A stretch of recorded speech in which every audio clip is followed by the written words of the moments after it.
এই গল্প কোনো রূপকথা নয়, এটা সত্য, কিন্তু এতটাই অবিশ্বাস্য যে অনেকে এটাকে গল্প বলে উড়িয়ে দেয়। এক মেয়ে, রুমি। রুমি ছিল অন্যদের চেয়ে আলাদা। সে কথা কম বলতো, বই আর আঁকাই ডুবে থাকত। কিন্তু তার ভেতরে ছিল এক রাস শূন্যতা। মা বাবা মারা গেছেন ছোটবেলায় এক দুর্ঘটনায়। একদিন দুপুরে রুমি বন পথে হাঁটতে বের হলো। হঠাৎই গাছের ডাল থেকে কিছু একটা লাফ দিয়ে তার সামনে পড়ে। একটি ছোট বানর, চোখে যেন কথা, মুখে যেন হাসি।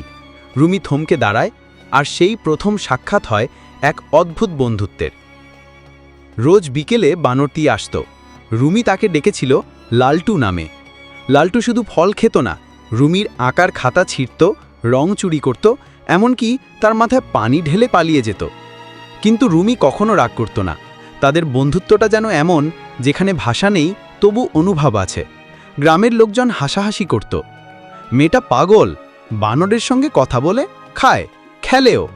কিন্তু রুমি বলতো, মানুষ তো বোঝে না, বানরটাই বরং মানুষ বেশি। একদিন রুমি খুব কাঁদছিল।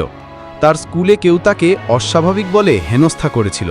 লালটু চুপচাপ এসে তার কোলের কাছে বসে, তারপর একটা ছোট ন্যাকড়া এনে দেয়। কোথা থেকে এনেছিল কেউ জানে না, কিন্তু তাতে ছিল ছোট্ট করে লেখা, তুমি যেমন তেমনই সুন্দর।